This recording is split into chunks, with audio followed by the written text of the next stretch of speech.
Yes, am I audible?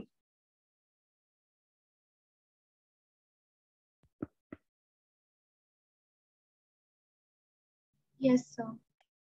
I'm really sorry बच्चों, मैं एक काउंसलिंग सेशन में था, एक्सटेंड हो गया। ओके, सो अभी इसमें नीट और जेई के दोनों के कुछ कुछ बच्चे हैं। देखिए, मुझे लॉज ऑफ मोशन स्टार्ट करना है। लाइशा, आपका लास्ट टॉपिक क्या हुआ था? जाहिद सर ने जो ट्यूटोरियल लिया था उसमें लास्ट टॉपिक क्या कराया था उन्होंने? तो हॉरिजॉन्टल प्रोजेक्शन वाला करना है। वो तो मैंने हॉरिजॉन्टल एंगुलर दोनों के क्वेश्चंस हो गए। Yes sir. ओके, कुछ और भी डिस्कस किया था उन्होंने रिलेटिव वेलोसिटी में? नो सर, बस इतना ही होता है एंगुलर प्रोजेक्शन तक। Angular, okay. Now we'll start laws of motion. Chapter number 5, laws of motion.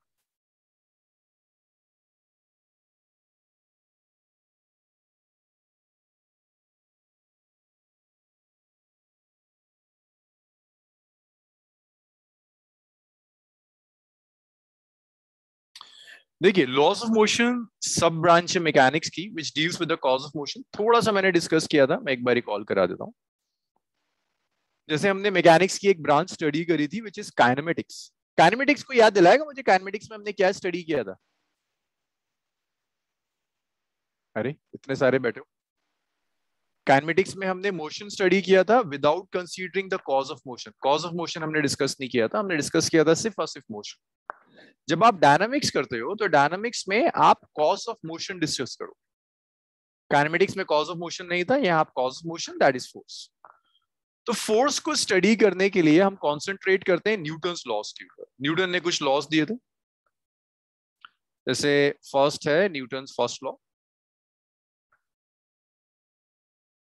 Newton के फर्स्ट लॉ ने फोर्स को डिफाइन किया, तो उसने डिफाइन किया था like what is force, force क्या होता है। न्यूटन फर्स्ट लॉ ने डिफाइन किया था फोर्स को।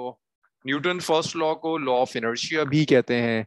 इनर्शिया देखो क्या चीज होती है।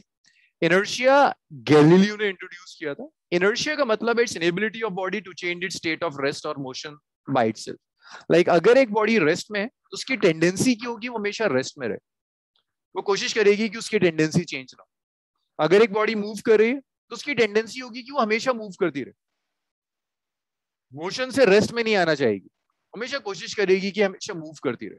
और इसी तरह से अगर बॉडी किसी एक डायरेक्शन में जा रही है तो उसकी टेंडेंसी होगी कि वो एक ही डायरेक्शन में मूव करे, डायरेक्शन चेंज ना हो।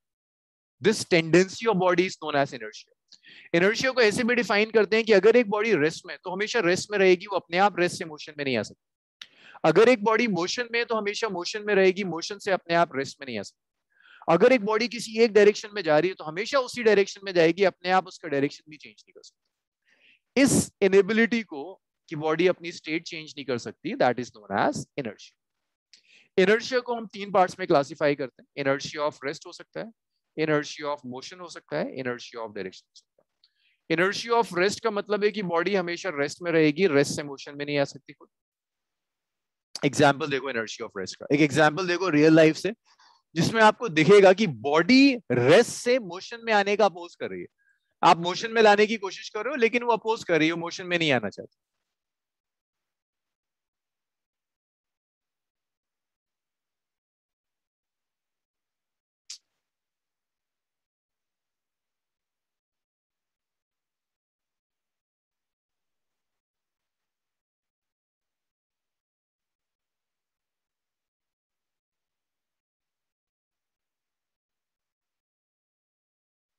देखो एग्जाम्पल देखो इनर्शिया ऑफ रेस्ट।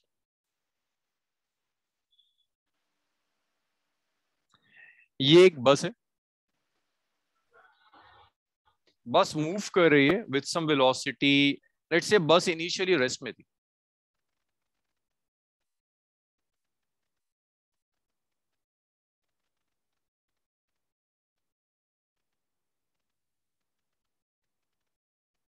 इनिशियली ये बेस्ट रेस्ट में।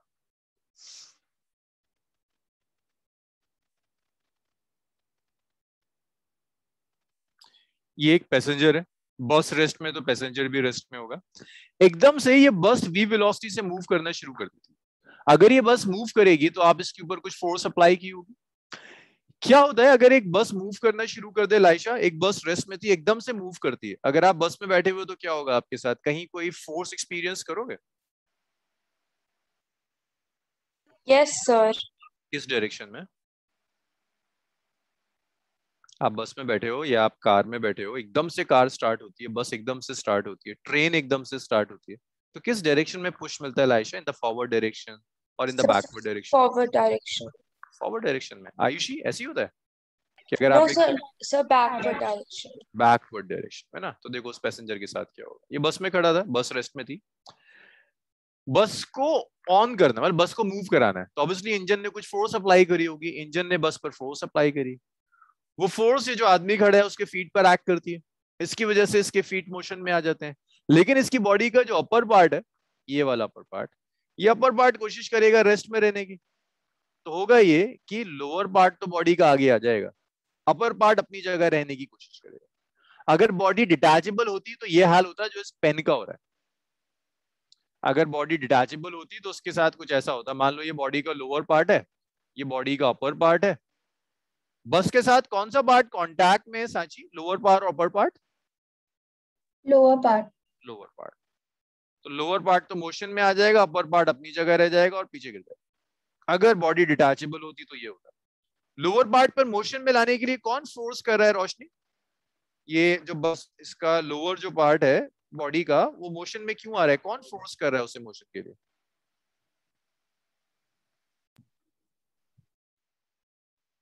हाँ जी सांची बताइए।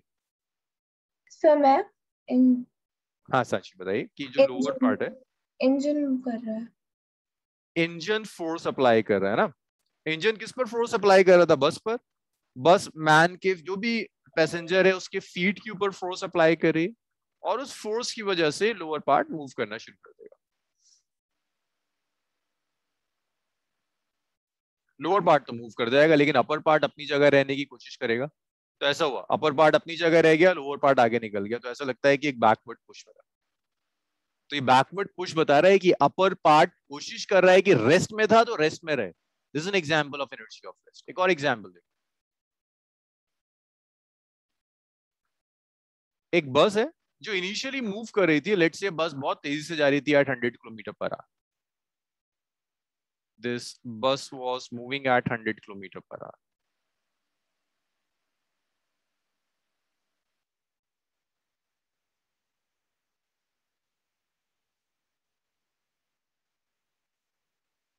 इनिशियली बस मूव कर रही है, पैसेंजर है, पैसेंजर भी मूव कर रहा होगा, इसकी पूरी बॉडी 100 किलोमीटर पर आवर से मूव कर रही है, फॉरवर्ड भी और backward, lower part of body भी और अपर पार्ट ऑफ बॉडी। आप क्या करते हो, बस के ऊपर ब्रेक लगा देते हो। ब्रेक का क्या मतलब है, फोर्स किस डायरेक्शन में लगी, ब्रेक बस के मोशन की डायरेक्शन में फोर्स लगाई या ऑपोजिट डायरेक्शन?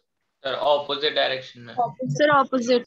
Opposite direction. और बहुत ढंग से सोचना, अगर तुमने इतना सोच लिया ना, देखो ये जो भी मैं करा रहा हूँ क्लास 9 से सुनते हुए आ रहा हूँ, अगर यहाँ से फोर्स का कॉन्सेप्ट बन गया, मैं सिर्फ 10 मिनट इसीलिए बर्बाद कर रहा हूँ, ये कोई नहीं पूछेगा तुमसे, लेकिन अगर यहाँ तुम्हें फोर्स का कॉन्सेप्ट समझ में आ गया, इनर्शिया का कॉन्सेप्ट समझ में आ गया, तो आगे जब हम जाएंगे जैसे जैसे सेकंड लॉ थर्ड लॉ, तो फिर आपके लिए बहुत आसान हो जाएगा, समझाना बड़ा आसान हो जाएगा। सो इसकी बॉडी की टेंडेंसी है फॉरवर्ड मोशन की। अगर बस 100 किलोमीटर पर आवर से जा रही है तो इसका बॉडी का लोअर पार्ट और अपर पार्ट दोनों किससे मूव कर रहे हैं 100 kilometre per our? Yes sir.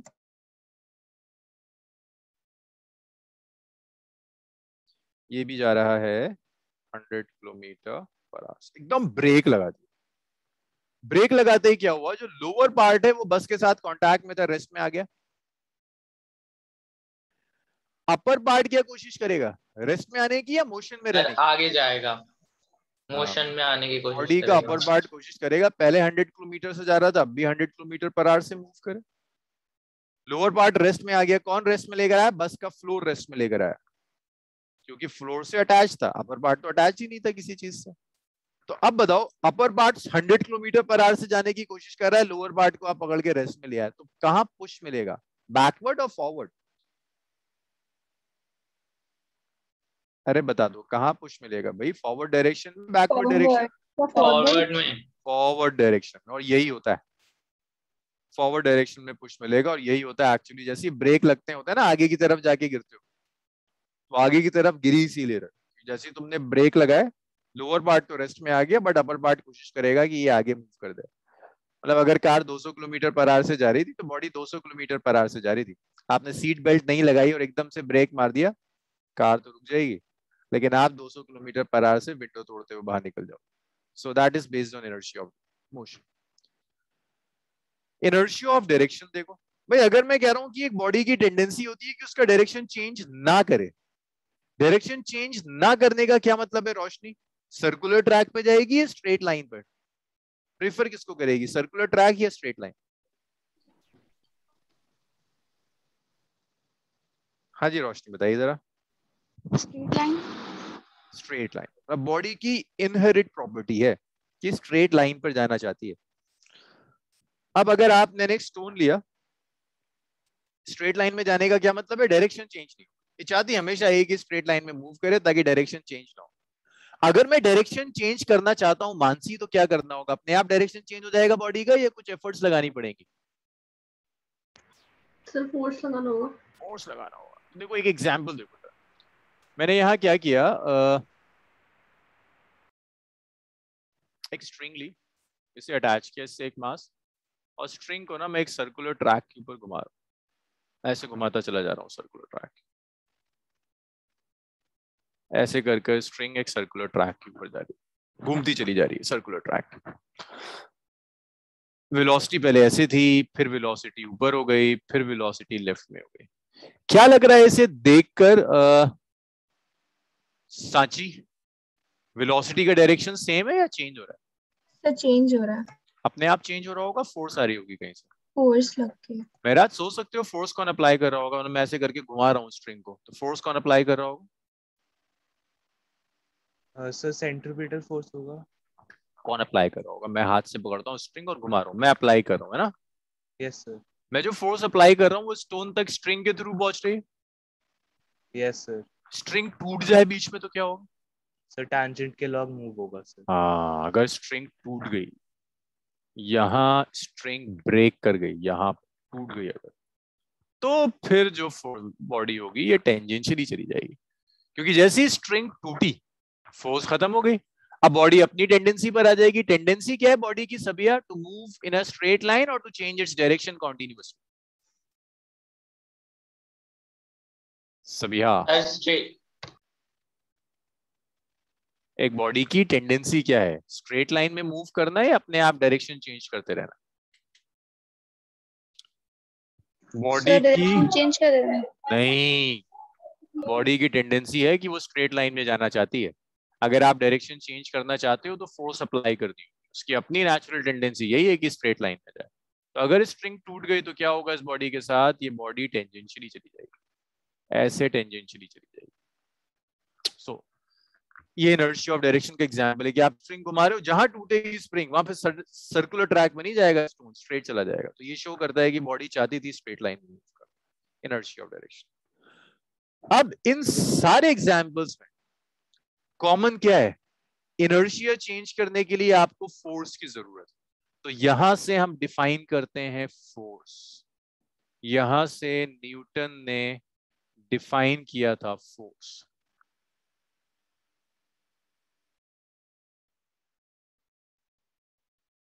Force is an external agent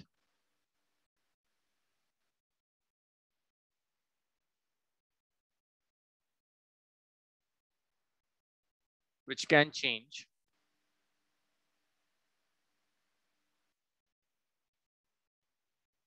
inertia of a body. बस, तो न्यूटन ने फर्स्ट लॉ से ये शो करके दिखाया लोगों को कि भाई अगर आप इनर्शिया चेंज करना चाहते हो तो आप फोर्स अप्लाई करो, फोर्स अप्लाई करोगे तो इनर्शिया चेंज होगी, फोर्स अप्लाई नहीं करोगे तो इनर्शिया में कोई भी चेंज नहीं आएगा। अब यहाँ कुछ भी लिखने की जरूरत नहीं है, आपके पास नोट्स आ जाएंगे इतने पोर्शन के, क्योंकि ये सारा थ्योरेटिकल है। तो पहले लॉ ने फोर्स को डिफाइन किया, उसने बताया कि फोर्स है क्या। अब एक चीज और है भाई, इनर्शिया क्या लगता है तुम लोगों को कि inertia is a physical quantity Yashika और it's just a property? Sir property. Property, Yashika सही कह रही है बिल्कुल कि इनर्शिया इज अ प्रॉपर्टी। हम प्रॉपर्टी को मेजर नहीं करते, हम मेजर तो फिजिकल क्वांटिटी को करते हैं, तो हमें ढूंढना होगा इनर्शिया किस फिजिकल क्वांटिटी पर डिपेंड करती है, कि जो इनर्शिया प्रॉपर्टी है ये किस फिजिकल क्वांटिटी पर डिपेंड कर रही है। तो जो इनर्शिया है ना,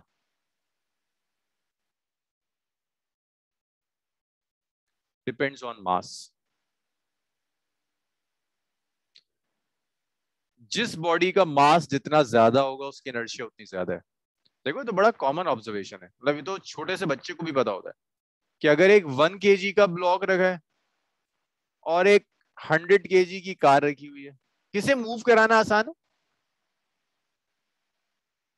सर 1 kg का ब्लॉक। सर 1 kg वाले ब्लॉक। अब जरा सोचो इसे कि मुझे इसे मूव कराने के लिए फोर्स क्यों देनी पड़ रही है, अब खुद मूव कर जाए। मतलब ये इतनी कॉमन चीज है कि कभी हम सोचते नहीं है कि अच्छा ये भी कोई फिजिक्स का क्वेश्चन हो सकता है। एक 1 kg का ब्लॉक, एक 100 kg का। होल्ड कर रहा है ना सर, वो force acting on ground and the force of block acting on ground and the force of ground acting on block. ना ना ना, उसकी वो उससे मतलब ही नहीं है, सिर्फ मतलब है इनर्शिया से। दोनों के अंदर इनर्शिया है, दोनों रेस्ट में, तो उन दोनों की इनर्शिया ये कोशिश करेंगे कि उनकी स्टेट चेंज ना हो। अपोज करेगी स्टेट में चेंज होने का हर हाल। तो सर ये रेस्ट पे रहेंगे क्योंकि इनर्शिया वो नहीं, मतलब कि चेंज नहीं करेगी मोशन बिल्कुल। को until unless एक्सटर्नल फोर्स ना मिले। राइट, अब आप फोर्स अप्लाई करोगे, फोर्स इतनी होनी चाहिए ना इनर्शिया को ओवरकम करा दे। किसमें ज्यादा इनर्शिया, 100 kg और 1 kg? इनर्शिया किसमें ज्यादा है? 100 kg में ज्यादा 100 kg में ज्यादा इनर्शिया, तो 100 kg वाले को ज्यादा फोर्स लगानी पड़ेगी भाई। इसीलिए जितनी हैवी बॉडी, जितना ज्यादा मास होता है उससे ज्यादा फोर्स अप्लाई करनी होती है, मूव कराने के लिए भी और रोकने के लिए भी। क्योंकि इनर्शिया जितना मास उतनी ज्यादा इनर्शिया, उतनी ज्यादा एफर्ट्स लगानी होंगी इनर्शिया को चेंज करने के। तो दिमाग में ना ये चीज सेट हो जाए, इनर्शिया चेंज करनी है मतलब रेस्ट से मोशन में लेकर आना है, या वेलोसिटी चेंज करनी है, या डायरेक्शन चेंज करना है। हर चीज के लिए फोर्स चाहिए। अगर मैं फोर्स ना लगाऊं, मेरे पास एक आइडियल रोड है और ये जो ट्रैक है ना, ये ट्रैक मून से लेकर और जुपिटर तक जा रहा है। मून से लेकर जुपिटर तक एलएनटी ने एक ट्रैक बनाया, कोई फ्रिक्शन नहीं है इस ट्रैक पर, और मून से एक कार निकली और ये कार जा रही है eight let's say some 30 kilometre per our. आप मुझे ये बताओ, जब ये कार जाएगी मून से लेकर जुपिटर तक, क्या कार इसी वेलोसिटी से मूव कराना है 30 किलोमीटर पर आवर से एक ही डायरेक्शन? हमेशा कार 30 किलोमीटर से चलती चली जा रही। सोचो, क्या कार के इनर्शिया में कोई चेंज आ रहा है? नहीं सर। नहीं सबको यही सर। लगता है? देखो ये डिस्कशन है, इस डिस्कशन में पार्टिसिपेट करो। ये बिगड़ गया ना, अगले 3 मिनट का और डिस्कशन है, फिर ये लॉज ऑफ मोशन बिगड़ गया। आप बताओ, अगर ये कार हमेशा मूव कर रही है 30 किलोमीटर पर आवर से, क्या इनर्शिया में कोई चेंज आ रहा है? नहीं आ सर। रहा है। सर वो कौन से मोशन में, मतलब कि स्ट्रेट लाइन में जा रही है कि straight line, circular? Straight line, straight line, तो सर बिल्कुल चेंज नहीं आएगा। कोई चेंज। क्या किसी फोर्स की जरूरत है? यस सर, एक्सटर्नल फोर्स की जरूरत है अरे सर। Yes sir. अभी तुम लोग यार अपनी बात से पलट जाते हो। तुमने अभी कहा था कि इनर्शिया चेंज नहीं हो रही, कहा था ना सबने? कहा था या नहीं कहा था? तो फिर सर अगर उसको हम कैसे कर रहे हैं? रेस्ट से मूव करेंगे तब फोर्स की जरूरत है। अगर वो पहले से ही 30 किलोमीटर पर आवर से चल रही है मैंने तो कंसिडर ही तब करना शुरू किया जब वो 30 से जा रही है। तो सर नहीं जरूरत पड़ेगी फोर्स। सर इनर्शिया नहीं चेंज, जरूरत पड़ेगी। फोर्स की जरूरत नहीं है भाई, इंजन की जरूरत ही नहीं है। मतलब ऐसा समझो कि कार में इंजन था, एक बार स्टार्ट किया इंजन, कार 30 पर आ गई, इंजन बंद कर दिया। किसी इंजन की जरूरत नहीं है, किसी डीजल की इंजन जरूरत नहीं है, किसी की जरूरत नहीं है, हमेशा 30 किलोमीटर पर आवर से चलती चली जाएगी। क्योंकि फोर्स चाहिए इनर्शिया को ओवरकम कराने के लिए। यहाँ तो इनर्शिया चेंज ही नहीं हो रही, 30 से जा रही है, हमेशा 30 से मूव करती जाएगी, किसी फोर्स की जरूरत नहीं है। ये आया समझ में?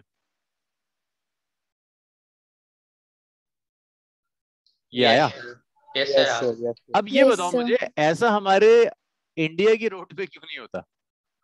अगर ये नोएडा वाला एक्सप्रेसवे है, मैं इस पे कहूँ कि यार दिव्यांशु एक काम करो, कार स्टार्ट करो, 80 पे ले जाओ और इंजन बंद कर दो। डायरेक्शन चेंज मत करना, वेलोसिटी चेंज मत करना, इंजन बंद कर दो 80 पर ले जाकर। क्या वो हमेशा 80 से चलती रहेगी? नहीं सर, ग्रेजुअली डिक्रीज होकर फिर गाड़ी रेस्ट पे आ जाएगी। इनर्शिया सेम है या चेंज हो रही है?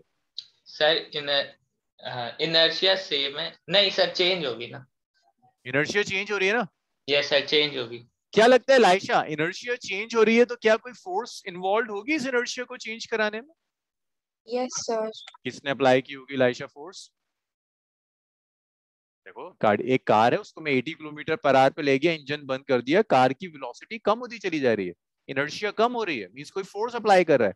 कौन सी फोर्स होगी लाइशा, सोचो। समय। नहीं नहीं नहीं नहीं, एक बार भी लाइशा, फिर रोशनी बताइए। लाइशा सोचो सोचो सोचो, बताओ मुझे, एक दो ऑप्शन तो बचाओ। गुड महराज। देखो लाइशा या तो बताएगी तो बिल्कुल सही बताएगी, या आंसर ही नहीं बताएगी, है ना। अच्छा रोशनी ट्राई करी थी, रोशनी बताओ। Sir friction. फ्रिक्शन। लाइशा समझ में आया? टायर और रोड के बीच में फ्रिक्शन होगा ना, यस सर, समझ आ वो गया। फ्रिक्शन ऑपोजिट डायरेक्शन में फोर्स दे रहा होगा, जिसकी वजह से रुक जाए। लाइशा एक बात बताओ, अगर मैं फ्रिक्शन खत्म कर दूं, लेट्स से दिव्यांशु जिस रोड पे जा रहा था, नोएडा वाला जो हाईवे है, एक्सप्रेसवे, उससे मैं फ्रिक्शन 0 कर दूं, अब बताओ लाइशा, अगर मैंने इंजन बंद कर दिया तो कार रुकेगी या हमेशा 80 किलोमीटर पर आवर से चलती जाएगी? सर हमेशा 80 किलोमीटर पर आवर्स को चलती जाए। बहुत बढ़िया। तो इतना जो हमने टाइम खराब किया ना पिछले 10-15 मिनट, तो उस पूरी कहानी का मॉरल सिर्फ ये है कि आपको दिमाग में सेट हो जाए, फोर्स है तो वेलोसिटी चेंज होगी, फोर्स नहीं है तो वेलोसिटी चेंज नहीं होगी। कोई बेवकूफ मैं कहूं कि फोर्स 0 है, तो ये मुझे कोई लिख कर ना दे दे कि फोर्स 0 है तो वेलोसिटी 0 है। फोर्स 0 है तो वेलोसिटी कांस्टेंट है, वो कांस्टेंट वैल्यू कुछ भी हो सकती है, 90, 100, 80 कुछ भी हो सकती है। अगर फोर्स है और किसी बेवकूफ ने लिख दिया वेलोसिटी कांस्टेंट है, तो फिर वो इनर्शिया के अगेंस्ट जा रहा है। अगर फोर्स है तो inertia change. That was about inertia and that was about introduction of laws of motion. पूरे लॉज ऑफ मोशन में जितना हमने बातें करी हैं अभी, इसी को आप इक्वेशन की टर्म्स में करोगे। अब तो बच्चे मैच्योर हो गए, बहुत तेजी से जा सकते हैं। अब फोर्स न्यूटन ने ये डिफाइन कर दिया कि फोर्स है क्या चीज, कुछ ऐसा है जो इनर्शिया को चेंज कर देता है। अब डिफाइन करने के बाद उसे चाहिए था कि भाई एक फॉर्मूला तो हो फोर्स का, जिससे आप कैलकुलेट कर पाओ। फोर्स का फॉर्मूला उसने मोमेंटम की टर्म्स में दिया। देखो मोमेंटम कितनी इजी क्वांटिटी। मोमेंटम आपको बताता है amount of motion in a body.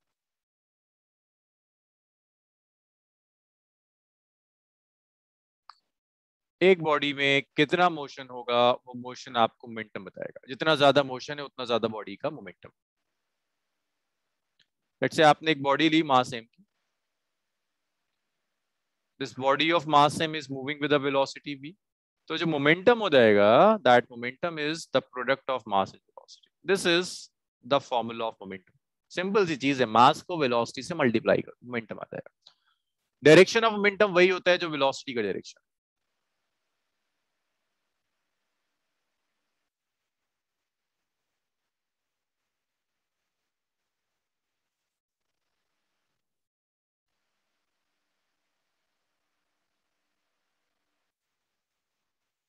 Direction is same as velocity. Momentum का डायरेक्शन वही होगा जो वेलोसिटी का direction. SI unit of momentum.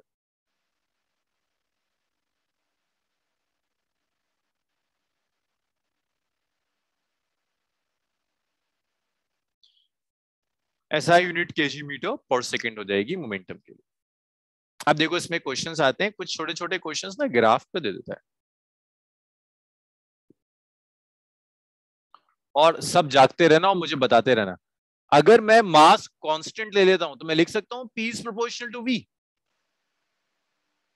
मास अगर कांस्टेंट ले लिया तो लिख सकते हैं ना P is proportional to V। Yes sir. Anvi shape of the graph क्या होगा? Sir straight line. Straight line.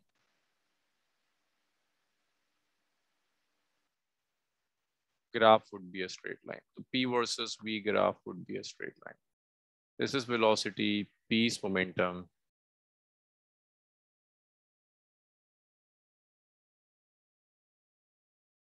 Straight line. Next देखिए, P is equal to mv, V constant है,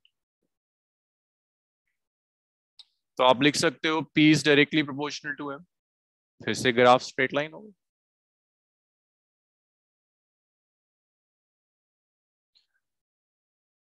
ये सब 4 चैप्टर करने के बाद ना तुम्हें लॉज ऑफ मोशन इतना इजी लगेगा कि बस पता नहीं क्या इजी सा उठा के दे रहा है। अभी तक टफ तो नहीं लग रहा है ये चैप्टर नंबर 3 से या 4 से? नहीं सर, फोर्स है तो और भी ज्यादा आसान है, सब सेटअप तो वही था। P is equal to mv। वो कहता है P कांस्टेंट, तो आप लिख सकते हो m is equal to P by V। So m and V are inversely proportional। Shape of the graph क्या होगा मानसी?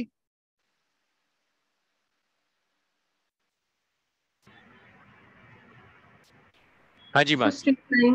Straight line? अरे नहीं, इनवर्सली प्रोपोर्शनल है। हाइपरबोला, इनवर्सली प्रोपोर्शनल है। So graph would be an hyperbola, ऐसे जाएगा। चलो इतना लिखो, फिर न्यूटन सेकंड लॉ पढ़ेंगे। अभी यहां से कोई न्यूमेरिकल्स नहीं आएंगे, न्यूमेरिकल्स आने शुरू होंगे न्यूटन सेकंड लॉ से।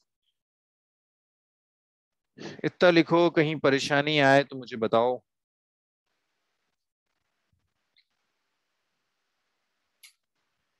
सर 2 मिनट ऊपर कर सकते सर, जो छूट गया था मेरा। ऊपर का लिखना नहीं है। हाँ गलत नहीं बात, नहीं। ऊपर का नहीं लिखना। ना ना ना, बिल्कुल नहीं लिखना। Okay sir. ऊपर का तो मैं आपको भिजवा दूंगा, यहां से लिखना।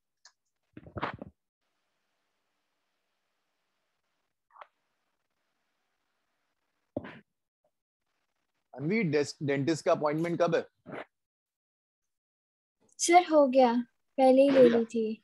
अच्छा चलो।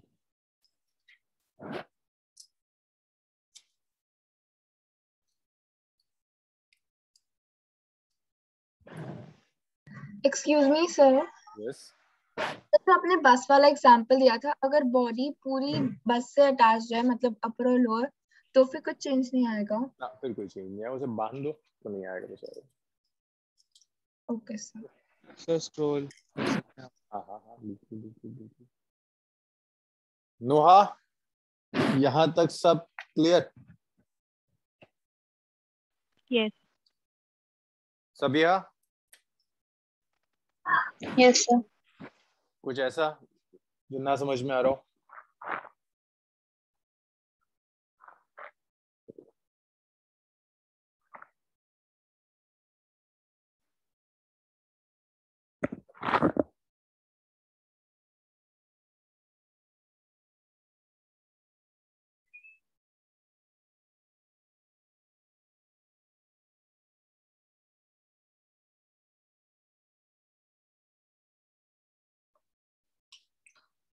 चलिए, ये लिखा आप लोगों ने। अब डिस्कस करेंगे न्यूटन सेकंड लॉ। अच्छा, न्यूटन सेकंड लॉ का फॉर्मूला लिखने से पहले अभी मैं 2 मिनट और तुमसे बातें कर सकता हूँ। मुझे बताओ जरा कि अगर आप बॉडी पर फोर्स लगाते हो, बहुत सोच के बोलना, और लाइशा सबसे पहले आप बोलेंगी, हाँ जल्दी से सोच के। अगर आप एक बॉडी पर फोर्स अप्लाई करते हो तो क्या लगता है उसकी वेलोसिटी कांस्टेंट रहेगी या चेंज हो जाएगी? ये जो मैं अगले 3 मिनट बोलूंगा ना, उसी को मैथमेटिकल फॉर्म में लिखेंगे न्यूटन सेकंड लॉ में। लाइशा, अगर मैं फोर्स अप्लाई कर रहा हूं तो क्या लगता है वेलोसिटी चेंज होगी या कांस्टेंट रहेगी?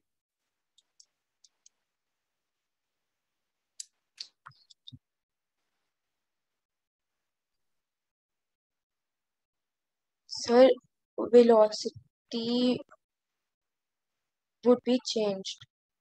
Will be change. Very good. जब आप फोर्स अप्लाई करोगे तो वेलोसिटी चेंज हो जाएगी। बहुत बढ़िया। वेलोसिटी चेंज होने का क्या मतलब है? मोमेंटम के साथ क्या होगा Mansi? Momentum will remain constant या मोमेंटम भी चेंज हो जाएगा? देख लो यहां से। Sir, momentum will remain constant. हाँ, देखो वेलोसिटी चेंज हो रही है और मोमेंटम होता है मास इनटू वेलोसिटी, और मोमेंटम कांस्टेंट रह जाएगा। ऐसा होगा Mansi? No, sir, momentum will also change. Momentum will also change. So यहां से इतनी कहानी से याद रखो, फोर्स एक्ट करेगी तो मोमेंटम चेंज होगा। न्यूटन का सेकंड लॉ बेसिकली इसी चीज को कनेक्ट करता है। Newton second law.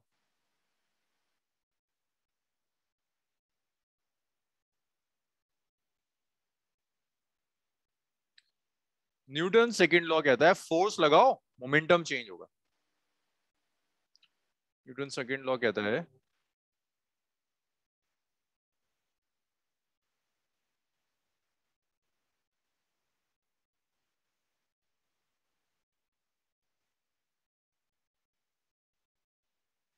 according to Newton's second law, external force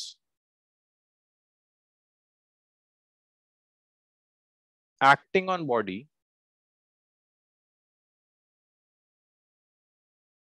is proportional to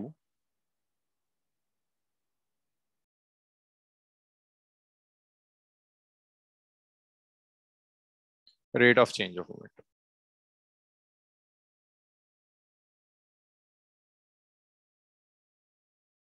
कि बॉडी पर जो भी एक्सटर्नल फोर्स काम करेगी वो force rate of change of momentum के प्रोपोर्शनल होगी। तो आप ऐसे लिख सकते हो कि भाई पहले मोमेंटम P1 था। रेट ऑफ चेंज का मतलब क्या होता है?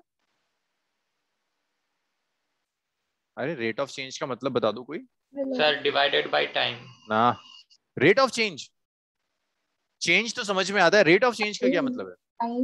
हाँ, change with respect to time is rate of change. So आप ऐसे लिख सकते हो, let P1 and P2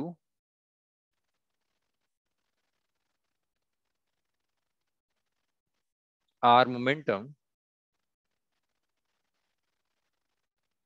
at time instant T1 and T2। Time instant T1 और T2 पे जो मोमेंटम है that momentum is P1 and P2। तो आप यहां लिख सकते हो टाइम इंटरवल डेल्टा T जो होगा, क्या लिख सकते हो आप टाइम इंटरवल को?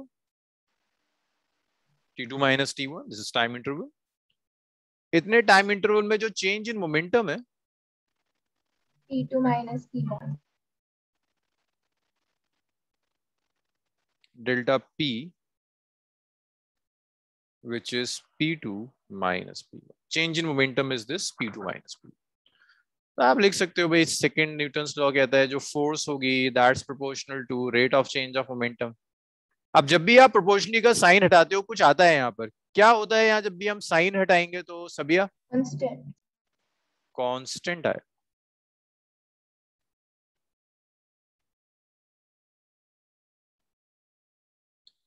अभी जो कांस्टेंट है ना प्रोपोर्शनलिटी का, हर यूनिट में ये 1 होता है।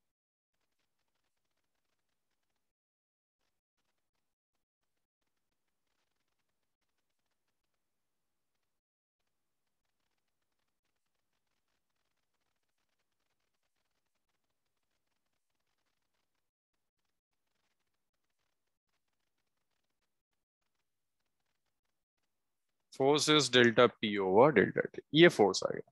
अच्छा, डेल्टा आ रहा है इक्वेशंस में, नोहा इट्स एवरेज और इंस्टेंटेनियस, कुछ ही दिन पहले सीखा है आपने। You are getting delta in equation. अरे बच्चों तुम लोग इतनी जल्दी जल्दी भूलोगे तो मैं कैसे कराऊंगा, अब डर लगता है तुम मेरी बेइज्जतियां करवाओगे। F is delta P over delta T। हाँ, change in momentum with time, rate of change of momentum. Average force delta है तो एवरेज है। मुझे कोई है जो मुझे याद दिला दे कि एवरेज से इंस्टेंटेनियस पर कैसे आते हैं? ओपन क्वेश्चन है सबके लिए, तू बता सकता है मुझे एवरेज से इंस्टेंटेनियस पर कैसे आएंगे? तो डेरिवेशन होता है ना। हाँ कुछ मुझे बता दो, थोड़ा सा स्टेप बता दो, कोई एक दो step. Sir delta dx by dp by dt, sir वो तो सर इक्वेशन चाहिए सर डेरिवेशन करने के लिए। देखो देखो जब हमने काइनेमेटिक्स किया था तो मैंने आपको काइनेमेटिक्स में ये सिखाया था कि एवरेज से इंस्टेंटेनियस कैसे जाते हैं। कहाँ गया?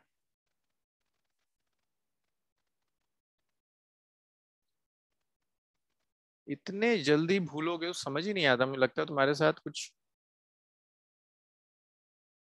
ये देखो क्या किया था एवरेज से इंस्टेंटेनियस पर आने के लिए, यहां से यहां आने के लिए स्टेप क्या था?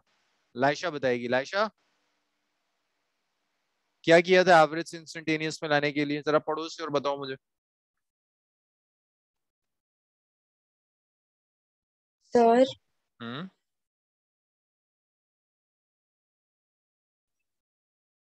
जी delta Laisha.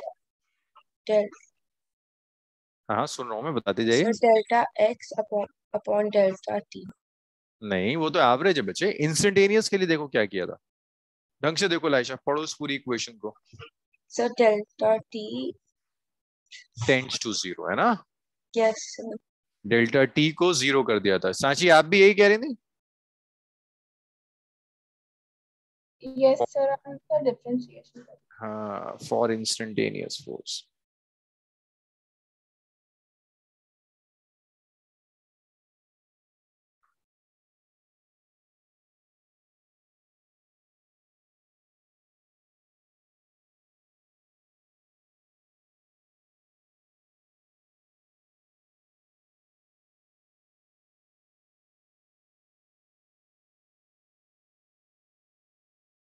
So this is force which is dp over dt.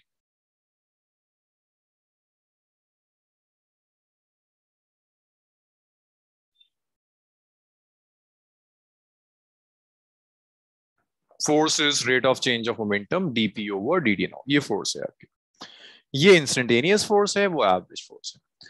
अच्छा, मोमेंटम का एक्सप्रेशन क्या था सबिया?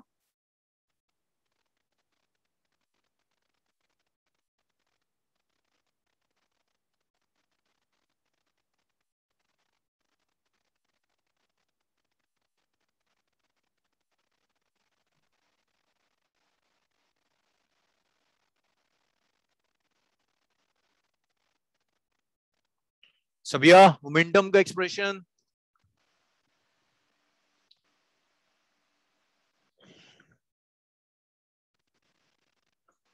महराज तुम ही बता दो यार, मोमेंटम का एक्सप्रेशन क्या था? सबिया तो नहीं बता रहे। E is equal to mv था सर।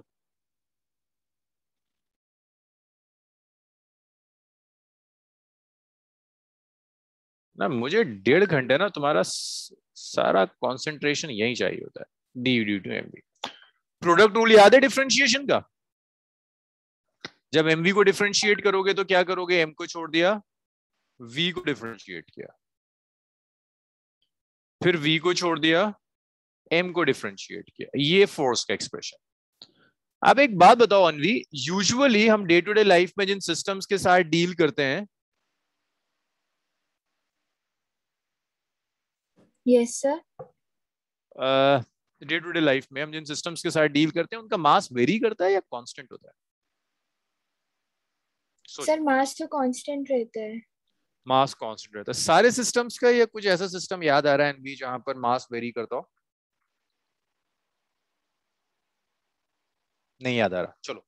नहीं सर, सर अगर हम स्पेस का एग्जांपल लें, नहीं पर तब भी मास तो कांस्टेंट ही रहेगा, वेट वेरी करता है। अच्छा चलो देखते हैं। अगर मास कांस्टेंट है एनवी, है ना, तो मास का डेरिवेटिव क्या होना चाहिए? DM over DT.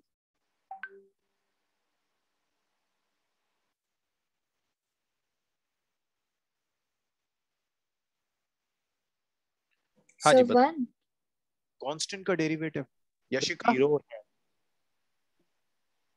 Sir, zero. Sir zero. Constant तो डेरिवेटिव जीरो देगा। सो ये देखो फोर्स का एक्सप्रेशन क्या आ गया, अगर आप यहाँ सब्स्टिट्यूट कर दो तो ये आ गया m dv ओवर dt। अच्छा, ये dv ओवर dt कुछ याद है? ये dv ओवर dt मुझे कौन याद दिला देगा? ये भी यशिका याद दिला देगी। यशिका बताओ प्लीज, dv ओवर dt याद है क्या? Sir acceleration.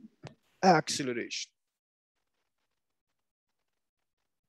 इसको सब्स्टिट्यूट कर देते हैं तो फोर्स आ गया मास इनटू एक्सीलरेशन। अच्छा, अब एक जरा इंपॉर्टेंट बात कोई मुझे बताएगा, टफ क्वेश्चन है। आयुषी? Yes sir. हाँ बच्चे, कोई ऐसा सिस्टम बताओ जिसका मास वेरी करता हो। सोचो कोई सिस्टम ऐसा जिसका मास वेरी करता सर कोलिशन। कोलिजन नहीं बच्चे, कोलिजन में तो दो बॉडीज हैं, दोनों का मास कांस्टेंट रहता है। कोई ऐसा सिस्टम, कोई ऐसी बॉडी जिसमें मास वेरी करता रहता है। चलो आयुषी को अभी कुछ याद नहीं आ रहा इसमें से, तो मुझे तुम कोई और बताएगा? कोई ऐसा सिस्टम कोई बता सकता है जहां पर मास वेरी करता हो, इंक्रीज करता हो या डिक्रीज करता हो? सोचो। सर एटम्स में। नहीं यार, बेचारे एटम का तो मास कांस्टेंट रहता है।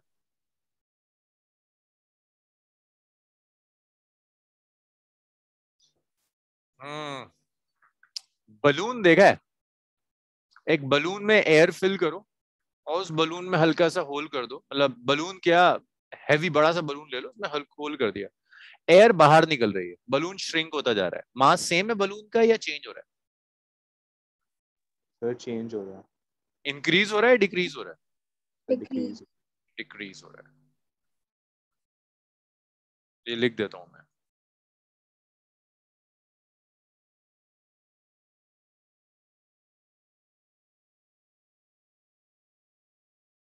तो वेरिएबल मास के सिस्टम्स में दो सिस्टम्स हैं, एक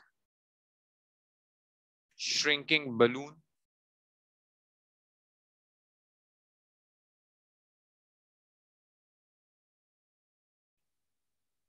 और रॉकेट। आपने आजकल तो इंडिया बहुत रॉकेट लॉन्च करता है।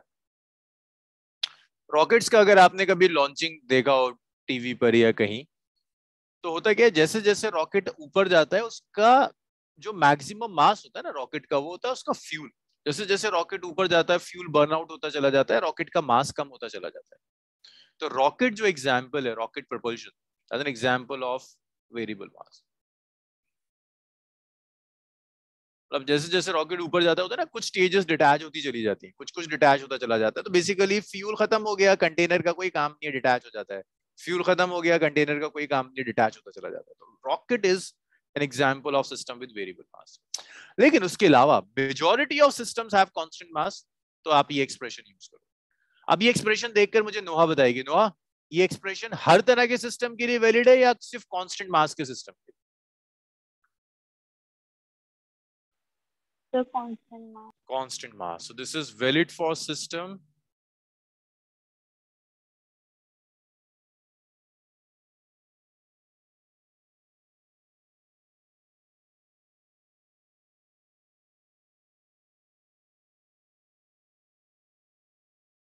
ये ऐसे सिस्टम के लिए वैलिड है जिसका mass constant.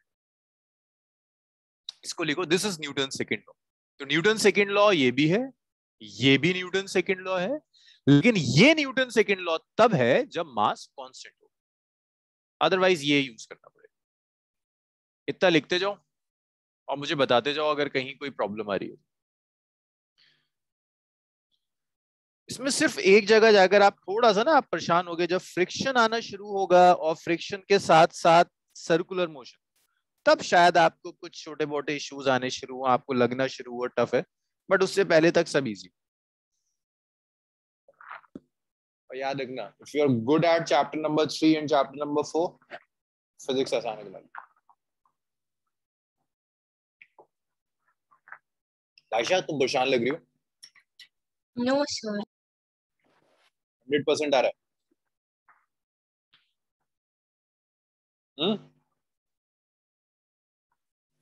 Sorry, sir. I could not hear what you said. Yes. Aisha, I'm saying 100% समझ में आ रहा है? कुछ कुछ इधर उधर भी जा रहा है? Yes, sir. समझ आ रहा है. समझ आ रहा है। चलो।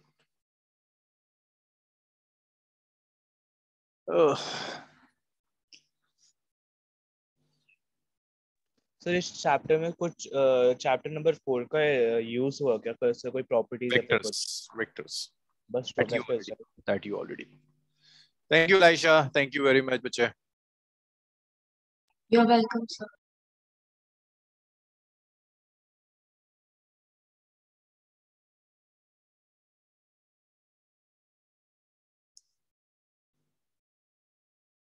तो मास उन दो एग्जाम्पल के अलावा कहीं और डिक्रीज नहीं हो सकता, इंक्रीज या चेंज हो सकता? यूजुअली नहीं बचे। बस देखो एग्जांपल तो बहुत बना सकते हैं, जैसे मैं आपको एक वाटर टैंकर दे दूं, है ना, आपसे कोई वाटर टैंकर जा रहा है और किसी ने उसमें पाइप ऑन कर दिया, पानी बाहर निकलता चला जा रहा है, सो धीरे धीरे मास कम ही होगा। या अगर आप कार भी ले लो, कार में आपने फ्यूल फुल कर दिया, पेट्रोल फुल है, कार जैसे जैसे चलेगी पेट्रोल कंज्यूम होता चला जाता है, पेट्रोल कम हो रहा है तो ऑब्वियसली मास चेंज हो रहा होगा।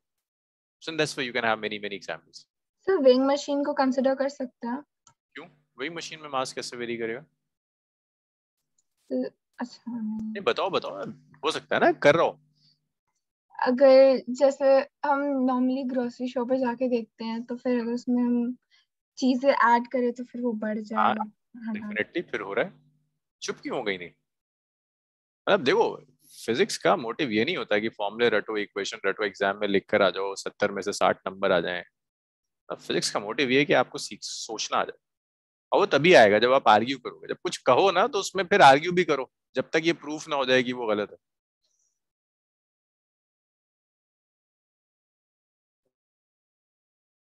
इतने इमोशनल हो जाते हैं कि फिर वो आर्ग्यू करते हैं उस चीज को। अच्छी बात है सर, मैक्सिमम बॉडीज का मास तो कांस्टेंट रहता है, तो इनर्शिया भी कांस्टेंट रहता है। हाँ, इनर्शिया भी कांस्टेंट रहता है। यस आयुष।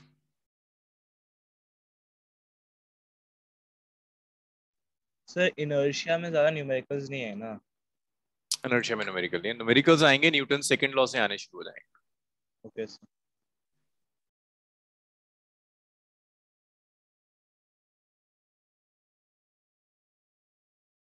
फिर जहाँ पे हमने डिफरेंशिएशन की वहां पे हमने t की लिमिट 0 इसलिए रखी ताकि टाइम चेंज ना हो। नहीं, हमने t की लिमिट नहीं, डेल्टा t की लिमिट रखी। बेसिकली जब हम इंस्टेंटेनियस पर आते हैं ना, तो हमें एक इंस्टेंट चाहिए होता है। तो इंस्टेंट पर आने का एक बहुत अच्छा तरीका ये होता है कि टाइम को श्रिंक कर दो, बहुत छोटा कर दो टाइम इंटरवल। जैसे से अब तुमने पूछ लिया है ना, तो समझने की कोशिश करना। 2 सेकेंड से लेकर 4 सेकेंड्स तक, बताओ ये इंटरवल है या इंस्टेंट है? Sir interval. t equal to 2 seconds, ये बताओ इंटरवल है कि इंस्टेंट है? Sir instant. यहाँ कितने सेकेंड्स का? 2 से 5 3 सेकेंड्स लिखता हूँ, एक मिनट रुकना, मतलब 2 हो जाएगा सब, 3 सेकेंड्स। कितने सेकेंड का इंटरवल है?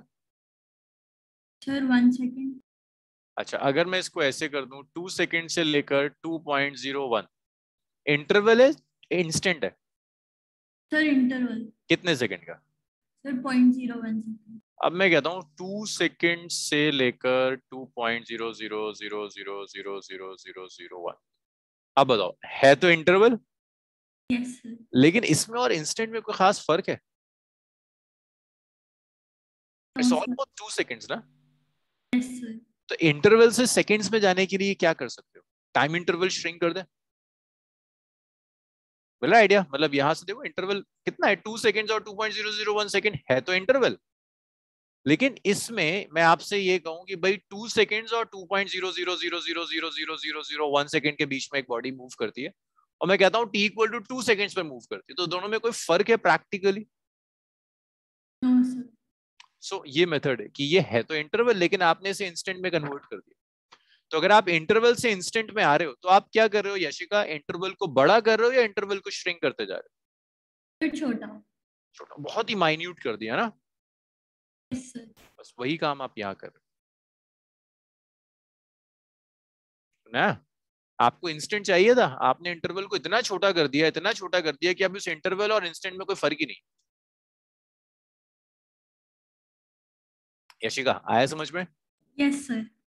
इसलिए मैंने श्रिंक किया। उसके बाद कुछ न्यूमेरिकल्स करते हैं, then we will start impulse. School में इम्पल्स किया आप लोगों ने? सर मेरे स्कूल में हो गया। हो गया? यस सर, करवाया इम्पल्स। No sir. नहीं किया? लाइक स्कूल सिलेबस क्या है तुम्हारा? सिलेबस शायद कम है। हाँ यस सर। सर अभी सिलेबस नहीं पता, डेट शीट आ गई। अच्छा, और स्कूल में आप कर क्या रही हैं अभी? कौन सा चैप्टर हो रहा है स्कूल में? Sir chapter 4। अरे बहुत अच्छा। और सबसे खुश तो लाइशा होगी। Yes sir. सर हमारा फिजिक्स का टेस्ट अक्टूबर में है, 11 अक्टूबर। ओके।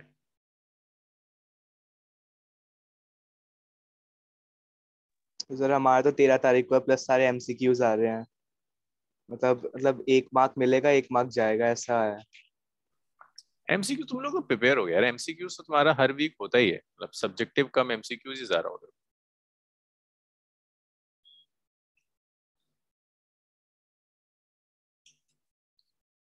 चलो जी,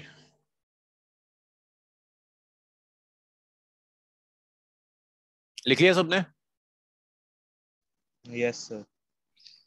यस सर। अब यूनिट पर आते हैं जरा ना, फोर्स की यूनिट्स क्या क्या होती हैं, इसको भी लिख लो। यहां तक कोई problem? Mansi, Ayushi, Sanchi? No no sir. No sir. Doha, Sabiya, कोई डाउट यहां तक? कोई इशू? No sir. ओके। अब देखो यूनिट ऑफ फोर्स।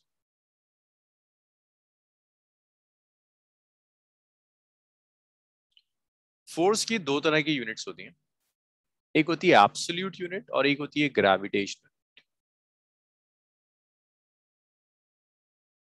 एक एब्सोल्यूट है, एक ग्रेविटेशनल।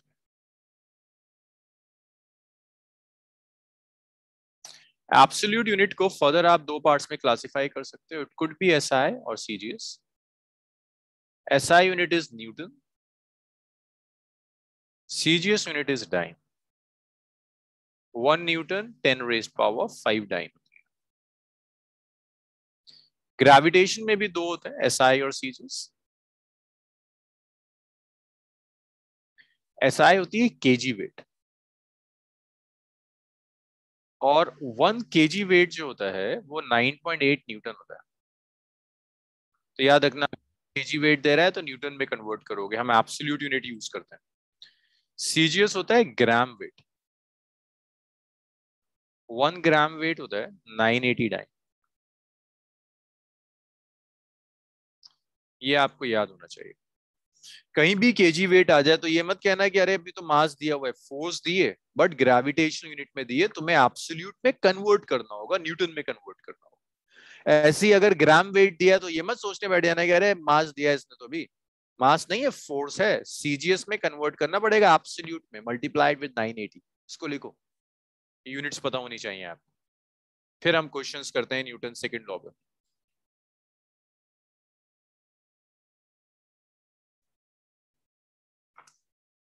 और इन क्वेश्चंस में मेरी कुछ कुछ आप लोग हेल्प करते रहोगे. सर लास्ट पॉइंट क्या बोला कि एब्सोल्यूट में कन्वर्ट करना होता है? हाँ, एब्सोल्यूट में आप हमेशा एब्सोल्यूट यूज करते हो.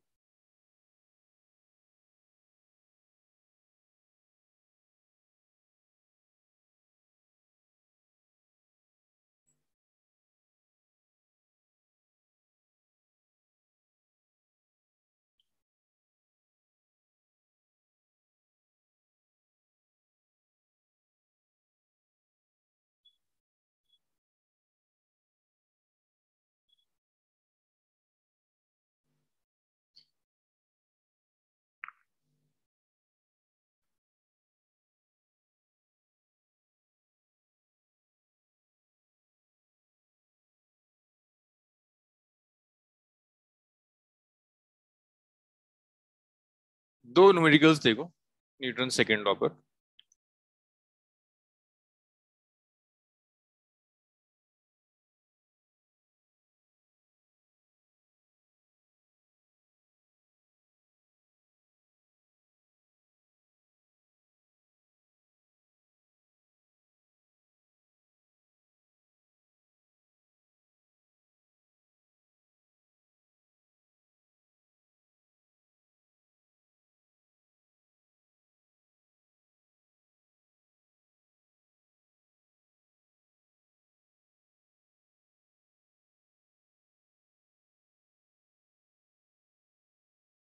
सर मास 0.04 है. जी.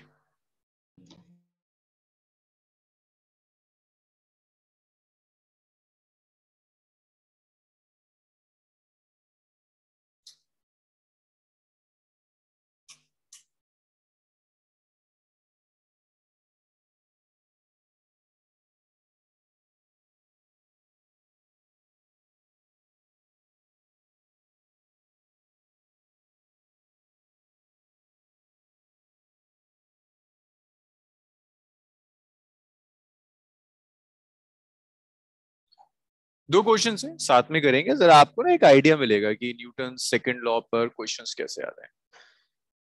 Thank you Ayushi. देखो भाई देखो, अब यहां पर मास ऑफ बुलेट है 0.04 kg. Mass of bullet is 0.04 kg. Velocity है बुलेट की 90 मीटर पर सेकेंड. इस इनिशियल वेलोसिटी से बुलेट जा रही है. कितना 60 सेंटीमीटर का डिस्प्लेसमेंट कवर करती है. 60 सेंटीमीटर मींस 0.60 मीटर. और रुक जाती है.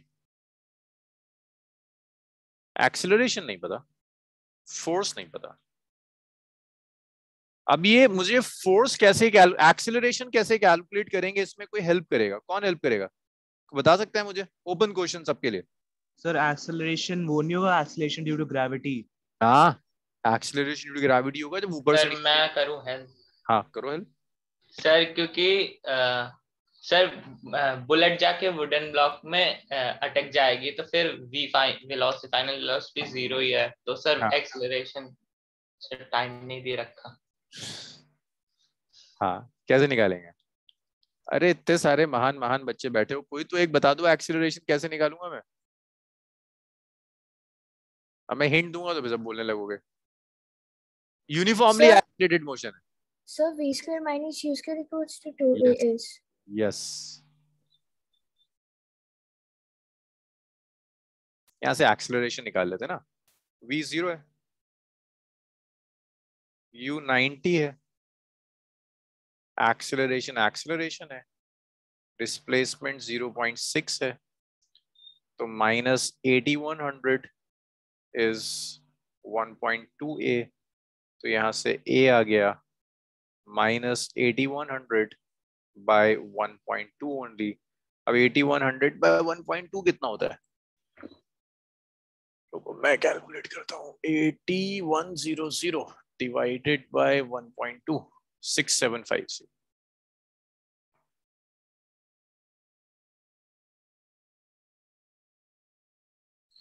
एक्सीलरेशन नेगेटिव होने का मतलब होता है कि वेलोसिटी डिक्रीज कर रही है। ऐसी हो रहा है ना, वेलोसिटी कम हो रही है, वेलोसिटी डिक्रीज हो रही है। अब फोर्स पर आ जाओ भाई। फोर्स क्या होता है? Mass multiplied by acceleration. Mass कितना है? 0.04। एक्सीलरेशन कितना है? -6750। 0.04 इंटू 6750 इंटू 0.04, 270, -270 न्यूटन हो गया। अब समझो जरा नेगेटिव साइन का क्या मतलब है।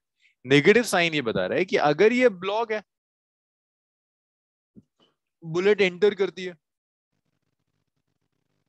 विद 90 मीटर पर सेकेंड, ये बुलेट है, तो होगा क्या? ब्लॉक बुलेट पर फोर्स अप्लाई करेगा मोशन के ऑपोजिट डायरेक्शन में, तभी तो बुलेट रुकेगी। अगर ब्लॉक फोर्स नहीं लगाता तो बुलेट क्यों रखती? वेलोसिटी कम ही क्यों होती? ये नेगेटिव साइन शो कर रहा है कि फोर्स ऑन बुलेट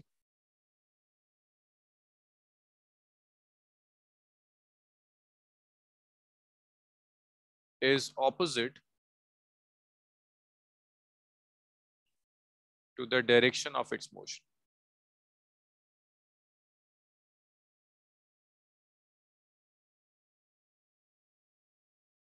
बुलेट पे जो फोर्स होगी वो मोशन की ऑपोजिट डायरेक्शन।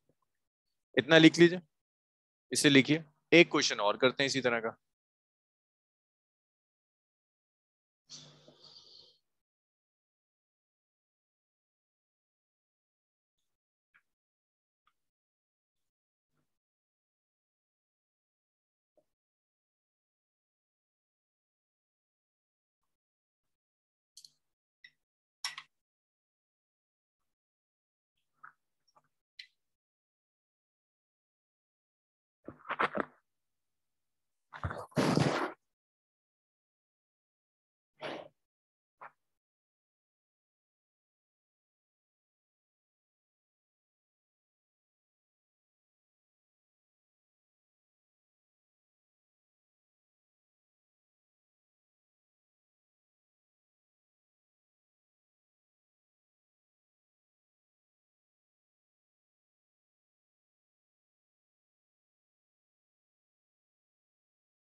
सर क्वेश्चन में एवरेज लिखने से कोई चेंज नहीं आ जाएगा?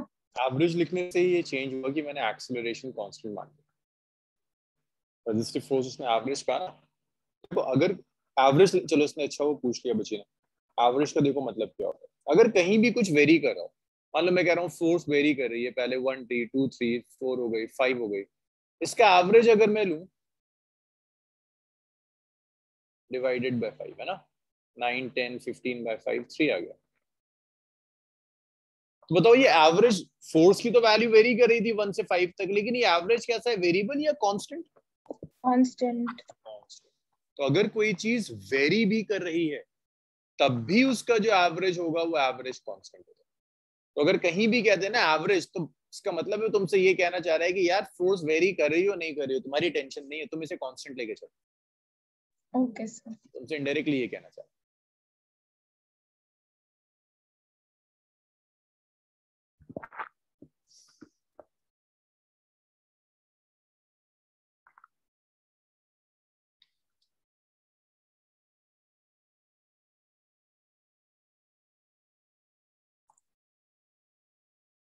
सर आप स्क्रॉल कर सकते हैं।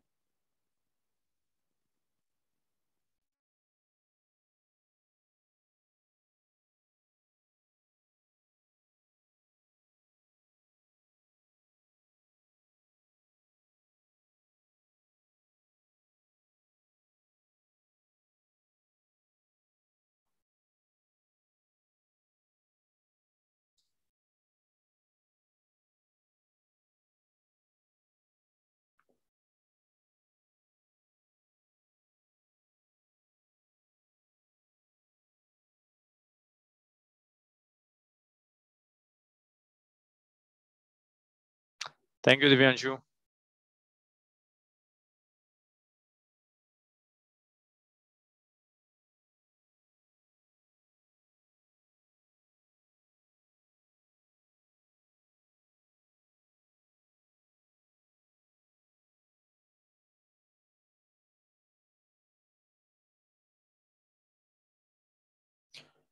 अच्छा जी, इसके बाद नेक्स्ट देखिएगा, next question.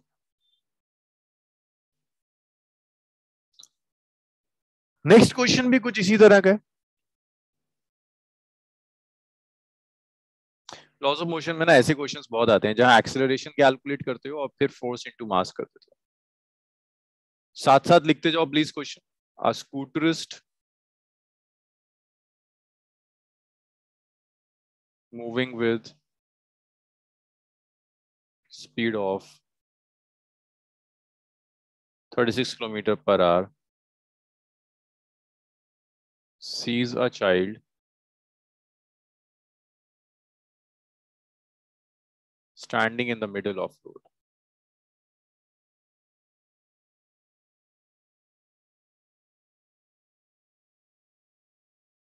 He applies the brakes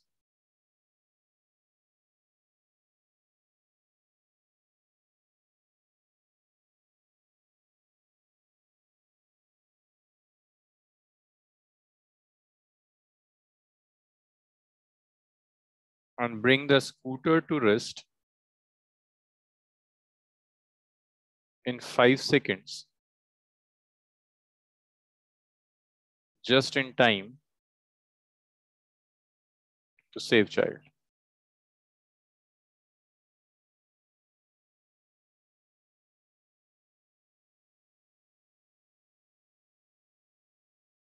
Calculate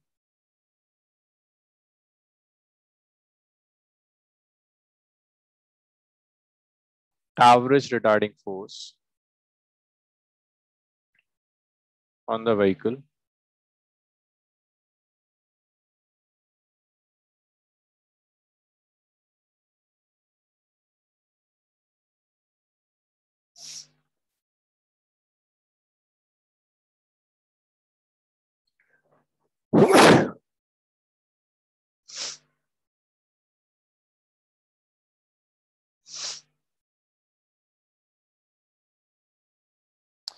Thank you, Vansi.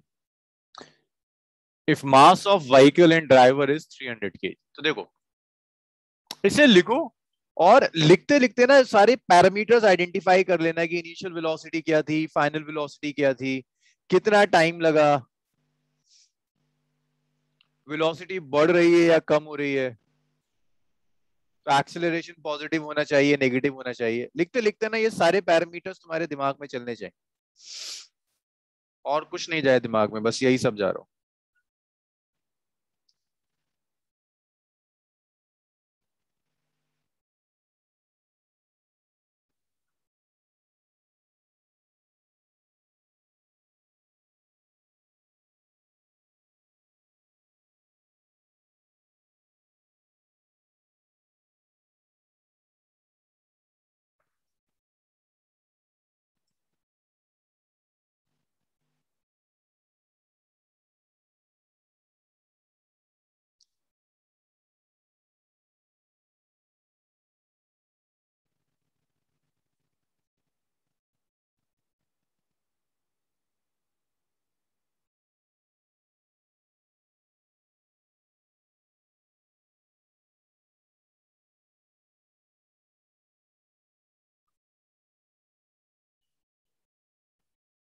सो देखिए,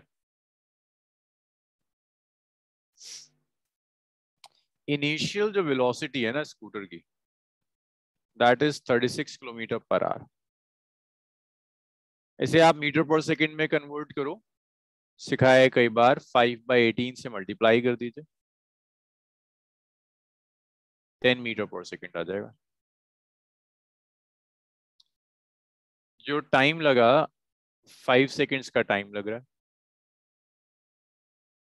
जो मास है ड्राइवर का that is 300 kg।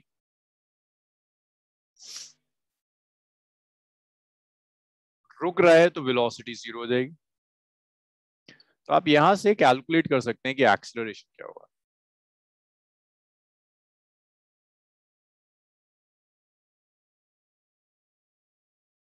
v is 0, u is 10 plus acceleration time is 10. So we get minus 10 is 5a. So we get a is minus 2 meter per second square. अब अगर acceleration आ गया तो देखो force कितना आसान है।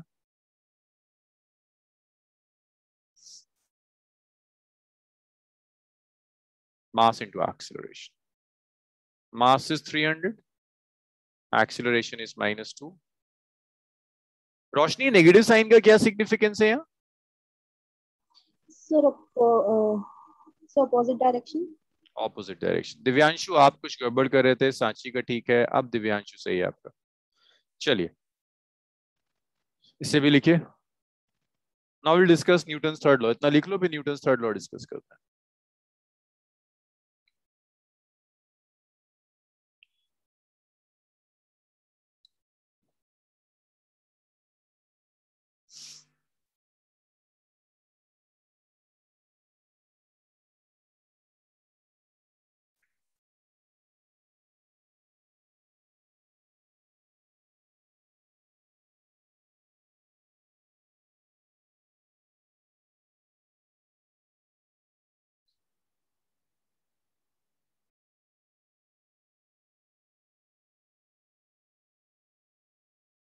Sir please go.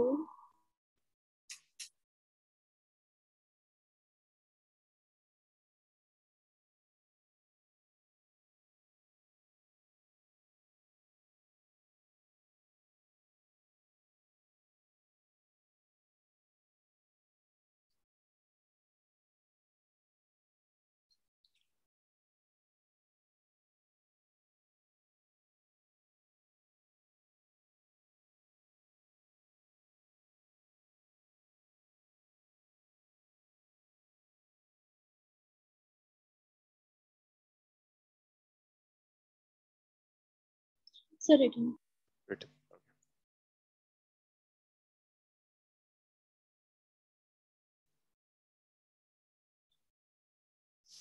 इसके बाद नेक्स्ट देखिएगा। अच्छा, न्यूटन्स थर्ड लॉ डिस्कस करते हैं, फिर कुछ क्वेश्चंस करेंगे, इसमें न्यूटन्स थर्ड लॉ यूज होगा।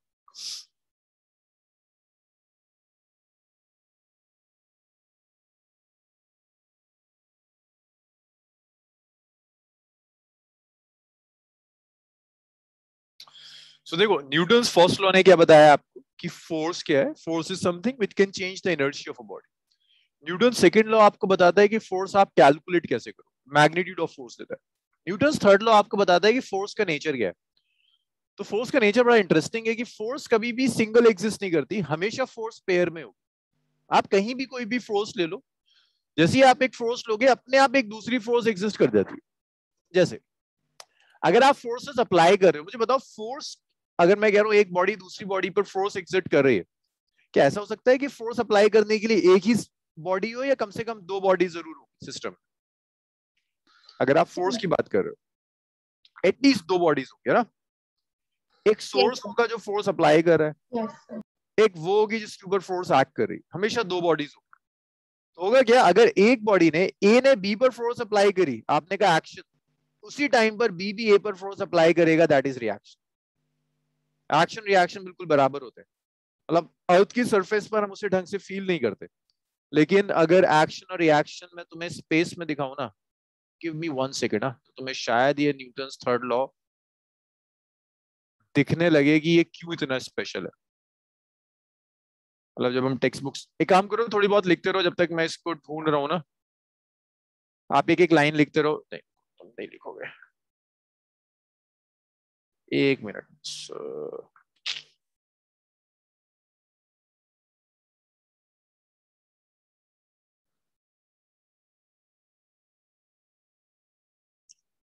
एक मिनट, बस आपको एक बार दिखा दूं।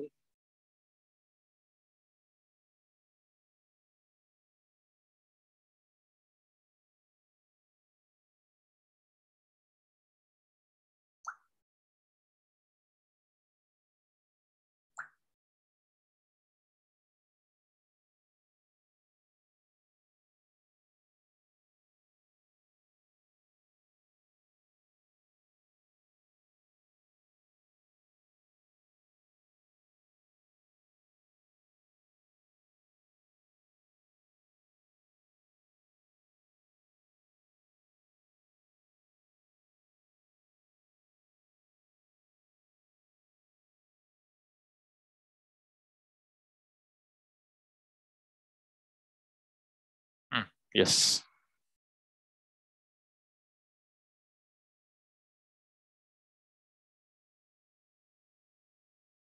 देखो न्यूटन थर्ड लॉ गया। मगर अर्थ की सरफेस पे ना न्यूटन थर्ड लॉ ढंग से नहीं दिखता।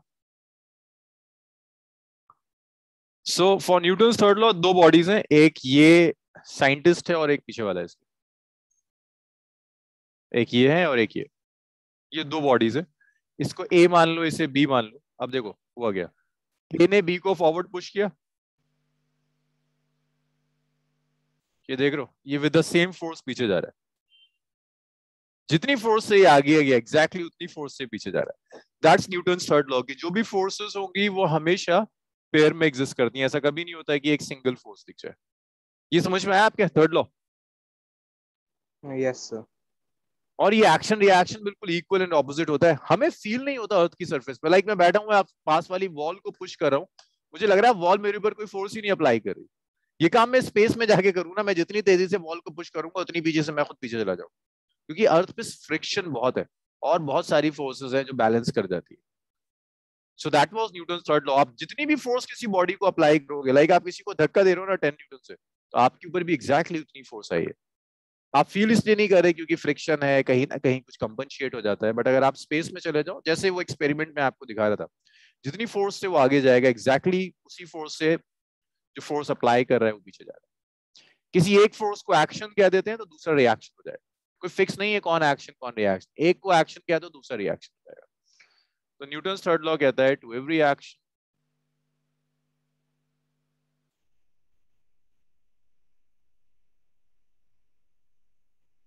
there is equal and opposite reaction.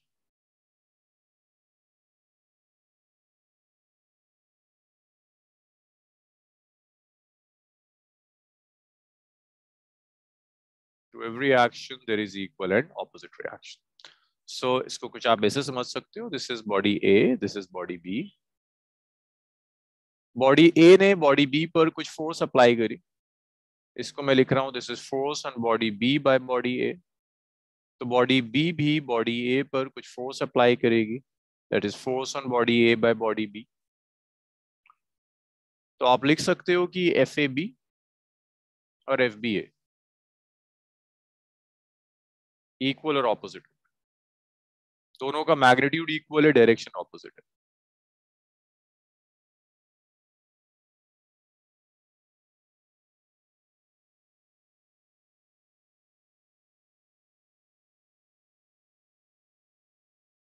Equal and opposite force. एक चीज और इंपॉर्टेंट है एक्शन और रिएक्शन के लिए, that action reaction acts on two different bodies. देखा था ना उस एक्सपेरिमेंट में भी, एक पर एक्शन एक्ट कर रहा है तो दूसरे पर रिएक्शन एक्ट कर रहा है, अलग अलग बॉडीज पर एक्शन और रिएक्शन काम करता है।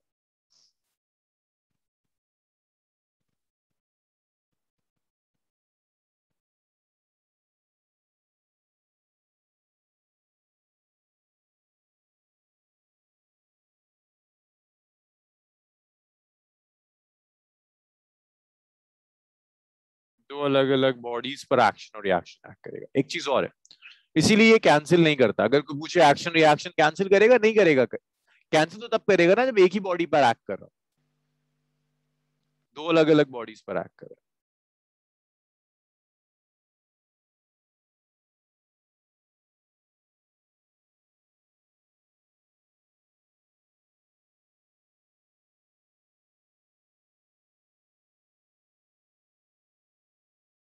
They are instantaneous. Instantaneous pairs होते हैं। ऐसा नहीं होता कि एक्शन आज काम होगा, रिएक्शन 10 साल के बाद होगा।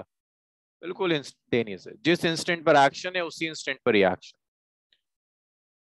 एक चीज और याद रखिएगा, हर फोर्स का रिएक्शन एग्जिस्ट करता है सिवाय एक सूडो फोर्स के। सिर्फ एक एक्सेप्शन है फिजिक्स में, pseudo force.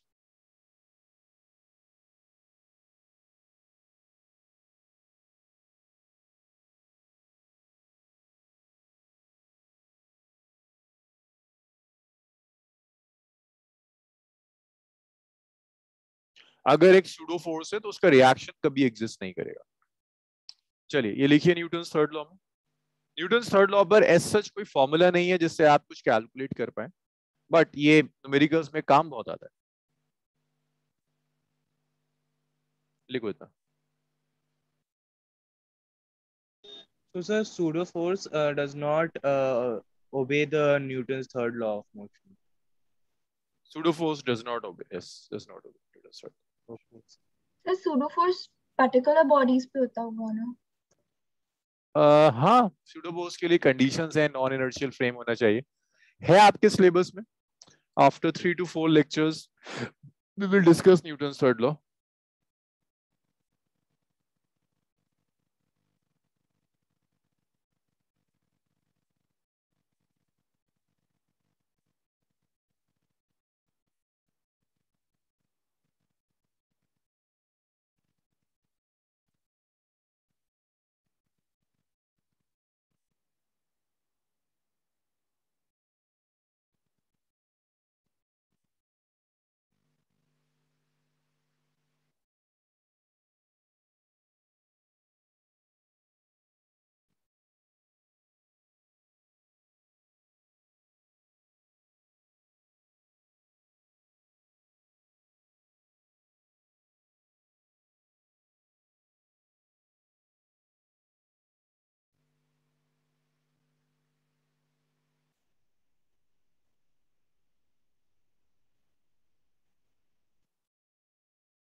Okay, so that was about Newton's third law. Next class we will continue with impulse and type of forces.